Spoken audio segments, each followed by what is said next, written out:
What sparked my interest in the early years? I actually get asked this question a lot. I think people assume that because I'm a parent, that's why I've taken an interest in the early years. I think this really is bigger than that. This isn't just about happy, healthy children. This is about the society I hope we could and can become. The camera caught Catherine's face the moment she heard. Palace staff froze. Britain gasped. What doctors just revealed about Prince Louis left the Princess of Wales speechless and the King in tears. For months they hid the truth behind closed doors, but now the secret is out. I think has to be going around the nation. When we launched the survey, and I got to meet loads of amazing families, loads of amazing parents, hearing firsthand what they were going through, what their experiences of parenthood was really like, but also meeting amazing people who had done fantastic work up and down. The diagnosis? Absolutely devastating. Royal experts say nothing will ever be the same. What's really happening to the young prince will shock you. The morning of the announcement arrived without warning for most of the British public.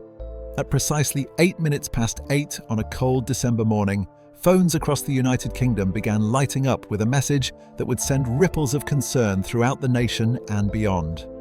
Catherine, Princess of Wales, had released a brief statement confirming that her youngest son, Prince Louis, was facing a health challenge that required ongoing medical attention. The statement itself was remarkably straightforward, lacking the usual formality that often characterises royal communications. There were no elaborate explanations, no detailed medical terminology, and no promises that everything would quickly return to normal. Instead, the message carried a tone of honest vulnerability that many found both surprising and deeply moving. Catherine's words made it clear that this was not a minor concern that would pass with time, but rather something the family would need to navigate carefully in the months and years ahead. Within minutes of the statement's release, news organisations around the world shifted their focus entirely. The BBC interrupted regular programming to report on the development, with anchors visibly pausing to gather their composure as they read the news aloud. Sky News altered its entire morning schedule to provide continuous coverage. In the United States, where it was still the middle of the night, major networks broke into their overnight broadcasts to share the update with American audiences who had followed the British royal family for years. The speed at which the news travelled was remarkable, even in an age when information moves instantaneously across the globe. Social media platforms became flooded with reactions ranging from shock to sympathy to speculation. Trending topics shifted within seconds, and millions of people found themselves reading and rereading Catherine's statement, searching for clues about what exactly the young prince might be facing. Outside Kensington Palace, small groups of people began gathering despite the bitter cold. Many stood in silence, their phones still glowing in their hands as they processed what they had just learned. Some brought flowers, even though there had been no indication that the situation was immediately critical. The gesture seemed to reflect a collective need to do something, anything, to show support for a family that suddenly seemed far more relatable than the distant figures of monarchy usually appear. What struck observers most powerfully was not what the statement revealed, but what it deliberately left unsaid. There were no specific details about Louis's condition, no timeline for treatment, and no medical prognosis offered for public consumption. This careful restraint seemed intentional, a clear boundary drawn between what the public had a right to know and what belongs solely to the privacy of a family dealing with a difficult situation. The statement concluded with a direct request for privacy, asking that the media and public respect the family's need for space as they navigated this challenging time. For many people, particularly those old enough to remember Princess Diana's struggles with media intrusion and public scrutiny, the announcement brought back memories of another era when the monarchy seemed more human and vulnerable. Diana had been remarkably open about her own challenges, and her willingness to show emotion and struggle had fundamentally changed how the public viewed the royal family. Now, decades later, Catherine's honesty about her son's health seemed to echo that same willingness to acknowledge that royal status does not protect anyone from life's difficulties. Younger generations who had grown up seeing the monarchy primarily through carefully curated public appearances and ceremonial occasions found themselves reassessing their understanding of what it means to be royal in the modern age. The image of Catherine as a poised, elegant figure at state events suddenly gave way to the reality of a mother dealing with the same fears and uncertainties that any parent would face when their child's health is at stake. Inside the palace itself, the hours leading up to the announcement had been filled with tension and careful deliberation.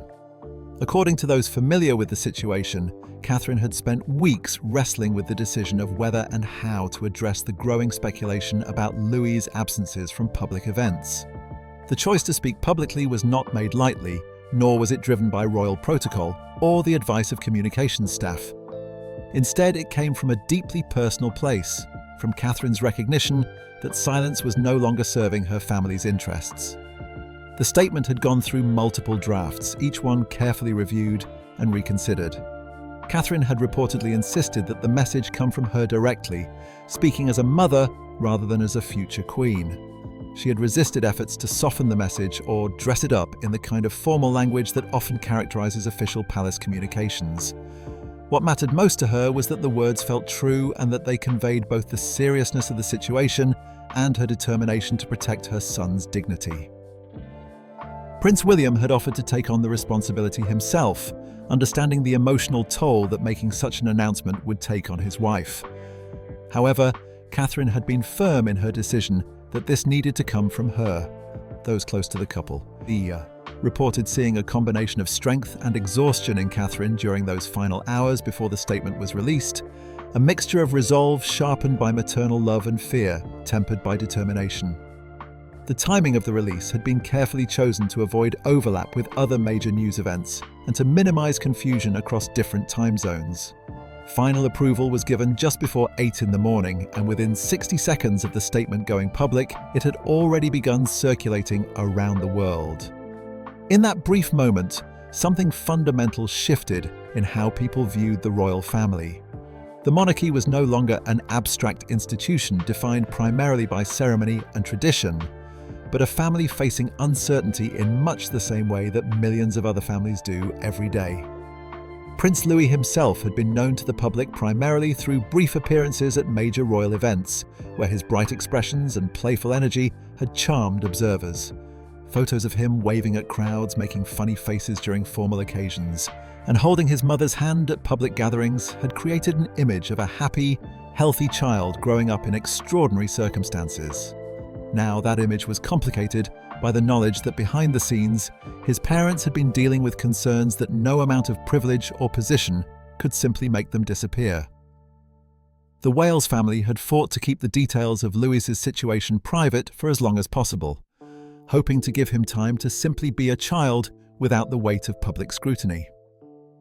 The decision to finally speak publicly was an acknowledgement that this privacy could no longer be maintained, that the speculation and rumours had reached a point where they threatened to become more harmful than the truth itself. In making the announcement, Catherine was asking the world to step back even as she knew it would inevitably lean closer, trying to create a fragile balance held together by trust and mutual respect.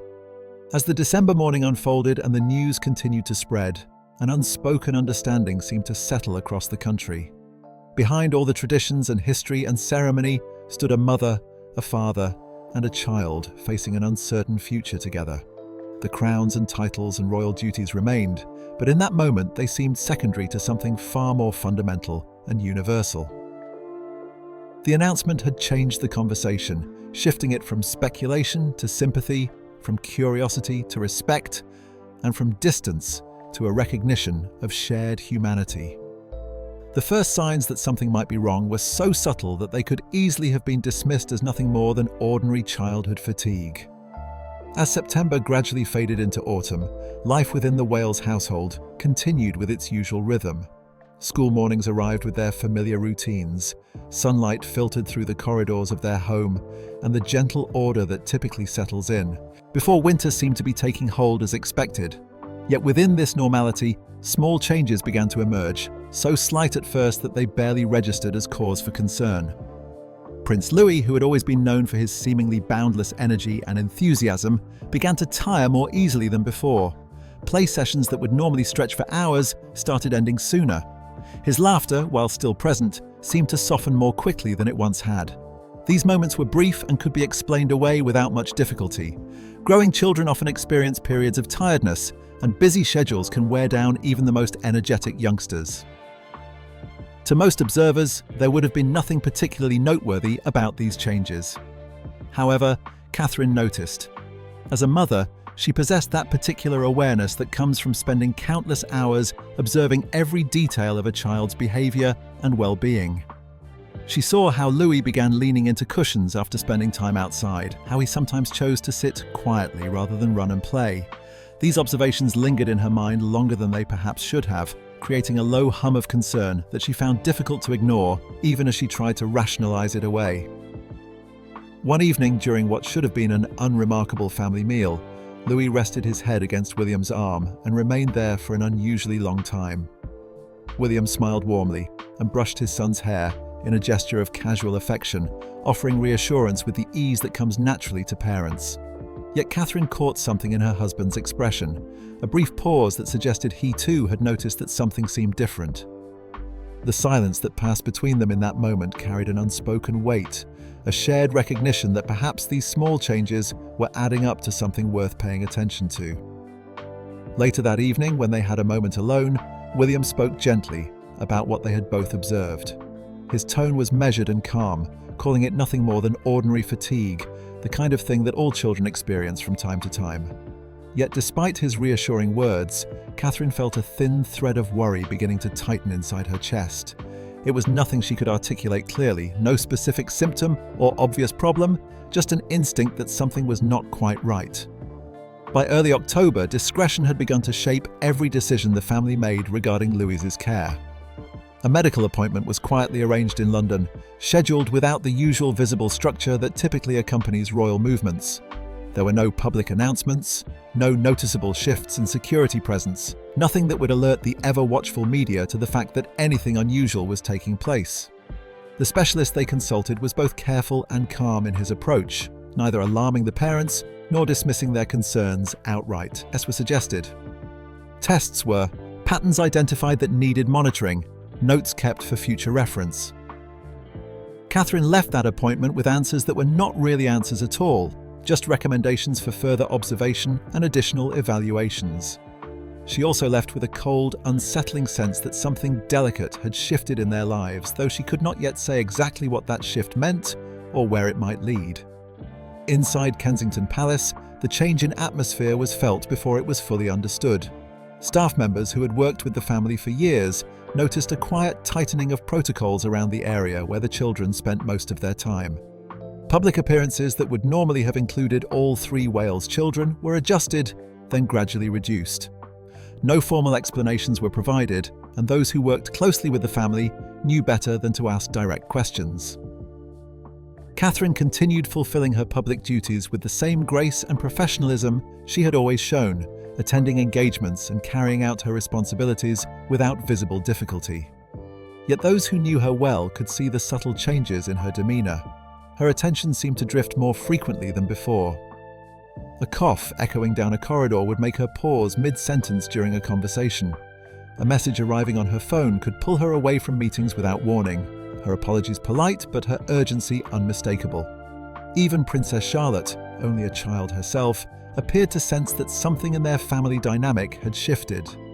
She stayed closer to her younger brother during their time together, reaching for his hand during walks through the palace gardens, offering the kind of protective presence that siblings instinctively provide when they sense vulnerability. The moment that stripped away Catherine's remaining sense of calm arrived on what should have been an ordinary school morning in mid-October.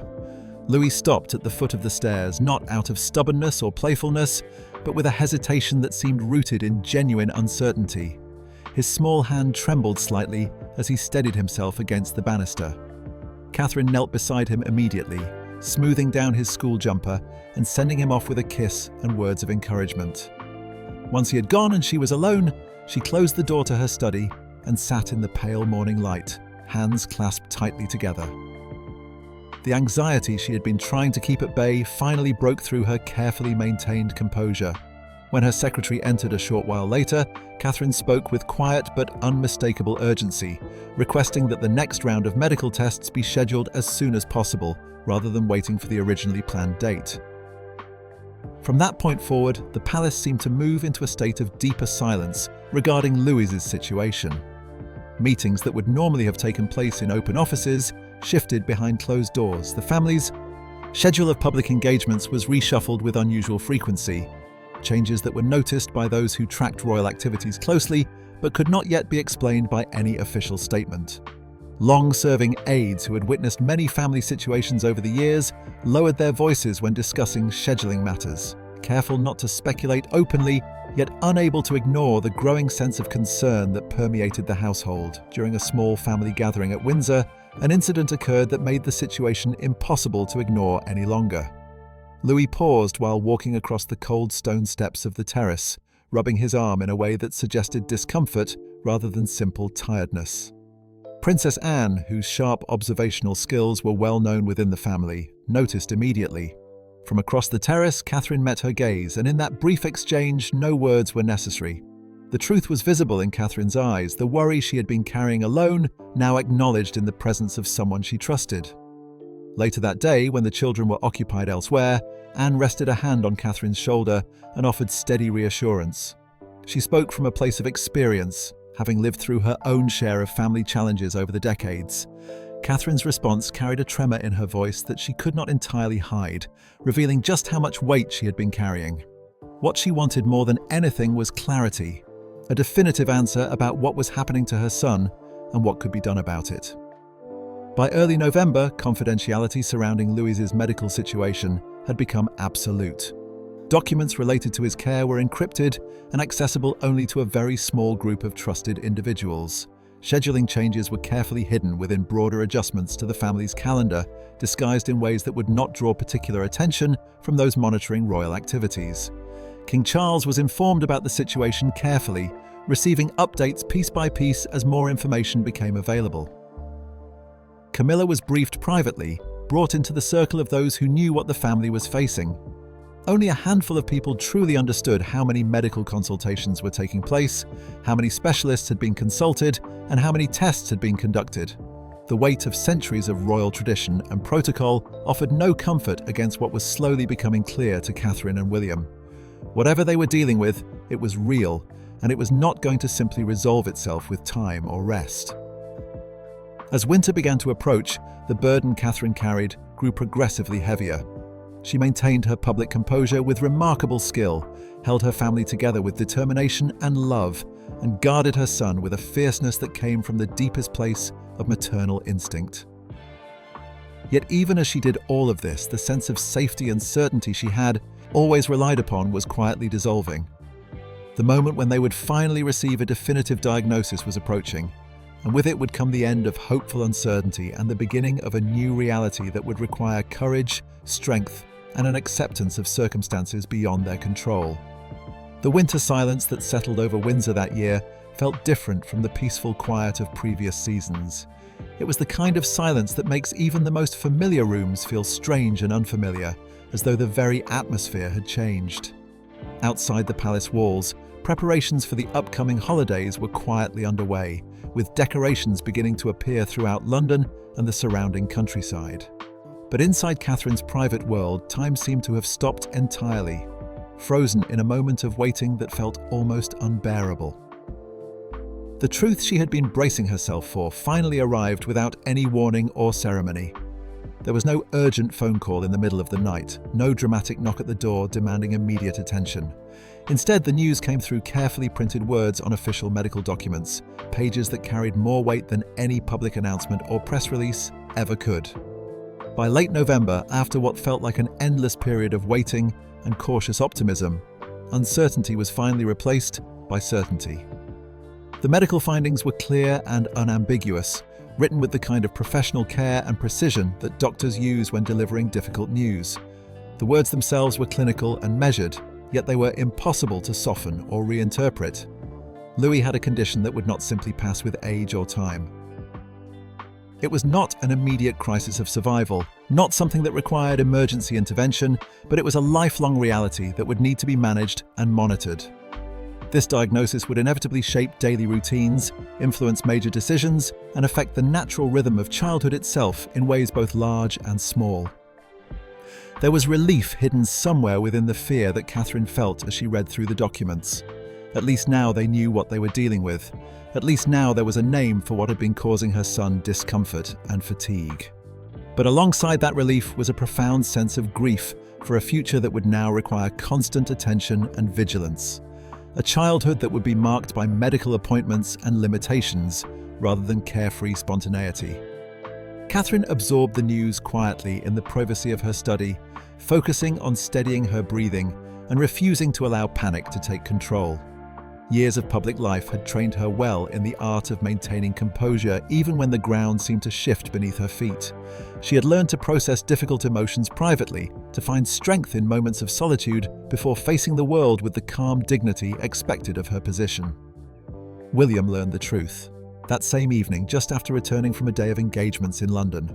The cold from outside still clung to his coat as he entered their private quarters. He did not rush his reaction or demand immediate answers. Instead, he sat down and read through every line of the medical reports carefully, understanding not only the clinical meaning of what was written, but also the broader consequences that would follow. He thought about the public curiosity that would eventually arise, the endless speculation that would fill newspapers and social media, and the loss of privacy that inevitably follows any royal struggle that becomes public knowledge. His reassurance to Catherine was gentle but firm. This was something they would face together as a team, as parents first and members of the royal family second. The titles and duties could wait. What mattered most in this moment was their son and each other. Still, the knowledge of what lay ahead weighed on William in ways that duty and responsibility alone never had. This was personal in a way that state affairs and official obligations could never be. News inside the palace travels quickly, but only when it is permitted to do so. Within hours of Catherine and William receiving the diagnosis, a quiet chain of trust was carefully established. A small circle of people was informed, chosen not by rank or position alone, but by their discretion and their genuine care for the family.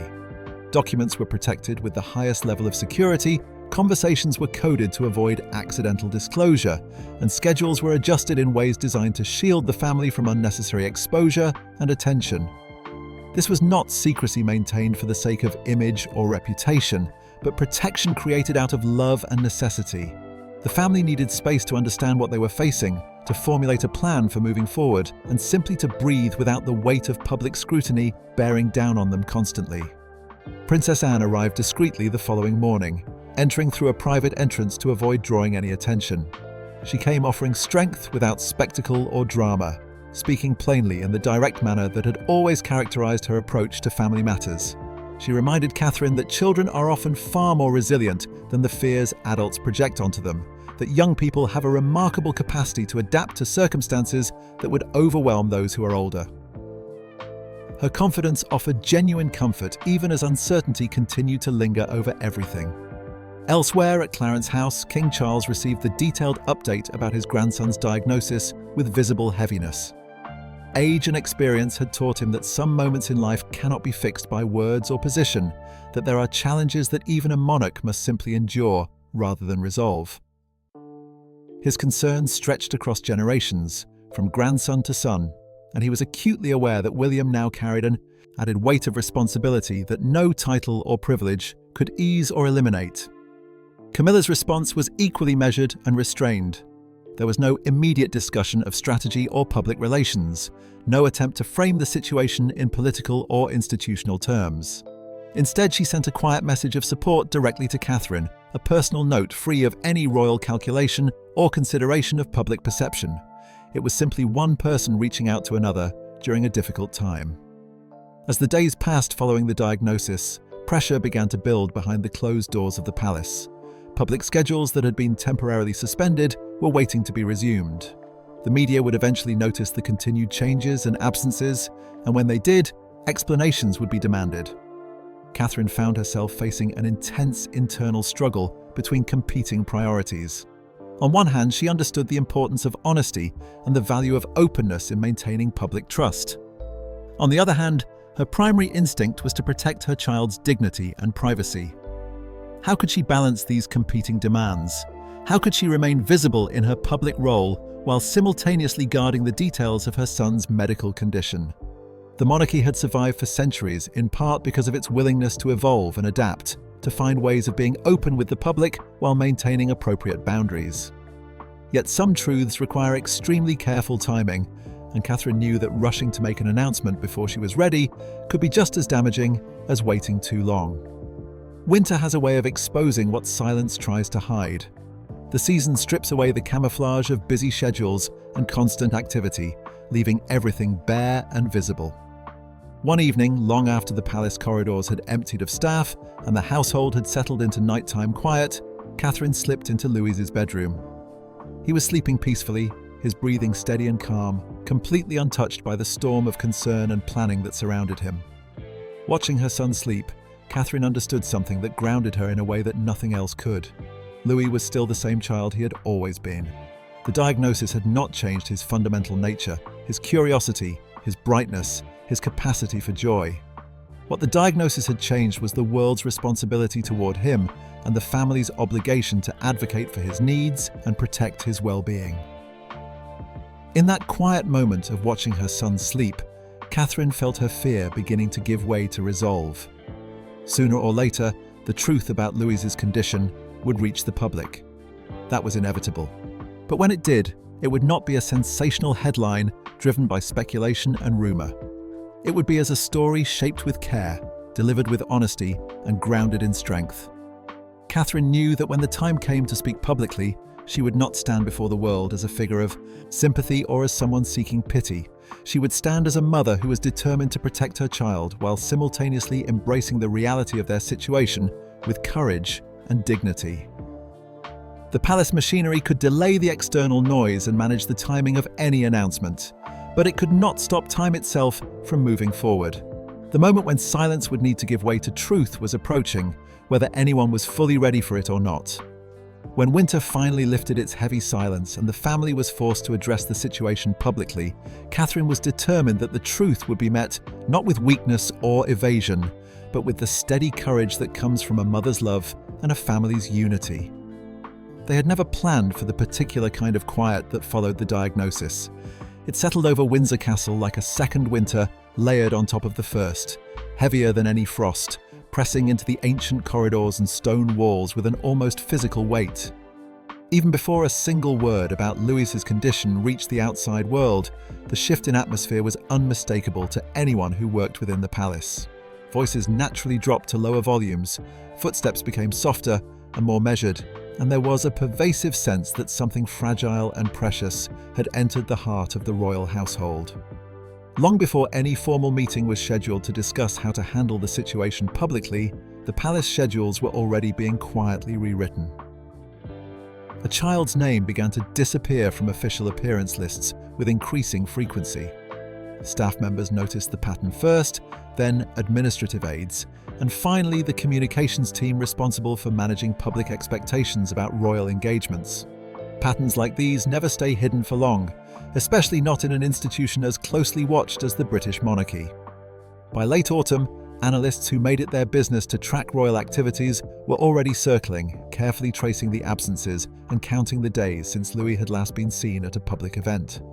Inside the palace walls, confidentiality measures tightened like a series of locked doors, each one requiring specific authorization to pass through. The emergency meeting that was eventually called did not open with any particular ceremony or formality. It did not need to. Everyone who had been summoned understood the gravity of what they were gathering to discuss. In a private conference room that was rarely used except during moments of genuine crisis, Prince William spoke plainly and directly, setting the tone for everything that would follow. Protection of his son came first, he made clear, and preparation for the inevitable public interest came next. King Charles joined the discussion remotely through a secure video connection from Clarence House, speaking with the kind of careful steadiness that comes from decades of experience navigating family crises under public scrutiny. Princess Anne's presence in the room sharpened the focus considerably, as her attention was fixed firmly on practical consequences rather than emotional comfort. Catherine sat quietly throughout much of the discussion, composed on the surface but absorbing every word as though each sentence carried twice the weight it would for anyone else. The medical briefing that was provided to the group was precise and carefully restrained. There would need to be ongoing monitoring of Louise's condition, periods when fatigue would require adjustments to his schedule, and a clear need to manage stress and public exposure with great care. Nothing in the briefing was said lightly or casually. Each sentence carried implications that stretched far beyond medical considerations, touching on school routines, family holidays, security planning, and the very nature of Louise's participation in public life going forward. Catherine listened without interruption throughout the entire presentation, her hands remaining still in her lap and her gaze lowered as she committed every detail to memory. By midday, the palace communications machinery was fully operational and focused entirely on this single issue. Draft statements began to appear on secure servers, each one labeled with internal codes rather than names to minimize the risk of leaks. One option that was prepared favored early transparency, offering carefully chosen words to the public before rumors and speculation could take root and grow. Another suggested a partial acknowledgement that would explain the changes in Louise's public appearances without providing specific medical details. The final option recommended holding everything back, trusting that silence and privacy protocols could hold the line indefinitely. Catherine struggled with that final option in particular. The language felt cold and distant to her, as if the reality of her child's life and health were being reduced to nothing more than a strategic calculation. When she finally spoke up during the discussion, her voice was quiet but carried an unmistakable edge of determination. Protection of her son mattered more than controlling narratives, she insisted. Louise's right to a childhood mattered more than managing headlines or satisfying public curiosity. Not everyone in the room agreed with her position. Several advisors warned that waiting too long carried significant risks of its own. Unchecked speculation in the media and on social platforms could become far crueler than any truth the family might choose to share. Princess Anne countered these concerns sharply, reminding everyone present that royal duty did not include an obligation to feed information to tabloid newspapers. King Charles urged unity above all else, clearly worried about another family story spiraling beyond anyone's control, as had happened in recent years with other matters. No decision reached during that meeting fully settled the tension that hung over everything. The gasped discussion simply rearranged the anxiety and redistributed the burden of uncertainty across different timeframes and possibilities. Later that day, away from the polished conference tables and secure communication lines, Catherine stood alone on her private garden terrace, winter air biting sharply at her exposed skin. The hedges surrounding the garden were rimmed with frost, and the grounds stretched out before her in unusual stillness. When William joined her outside, there was no prepared script to follow and no talking points to rely upon. Doubt slipped through Catherine's carefully maintained composure before she could stop it.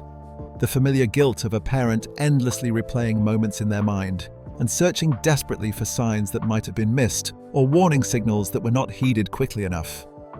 William's reassurance was both gentle and firm, but the weight of responsibility remained heavy on both of them.